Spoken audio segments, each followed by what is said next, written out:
সকাল তখন 10টা বাজে। সকালে যা যা কাজ ছিল বাসি কাজ সেরে এসে রান্নাঘরে চলে এসেছি। দেখো এখন হলো শীতকাল। শীতকালে দেশি আলু খেতে জাস্ট অসাধারণ লাগে, কিছু বলার নেই। আমার তো দেশি আলুটা যেভাবেই রান্না করে দাও না কেন আমার সেভাবেই ভালো লাগে।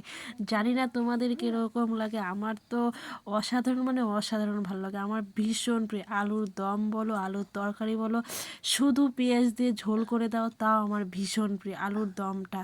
আরও বিশেষ করে দেশি আলু দিয়ে জাস্ট অসাধারণ লাগে, আমার তো ভীষণ প্রিয়।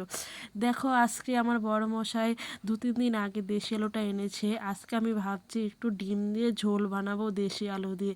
কি খেতে তো জাস্ট অসাধারণ লাগে, কিন্তু কি বলবো, দেশি আলুর ছোলা খোসানোটা এতটা বিরক্ত লাগে কি বলবো, আর কিছু বলার নেই। খেতে ভালো লাগলে কি হবে, কষ্ট যে আছে রান্নার পিছনে, তাই না?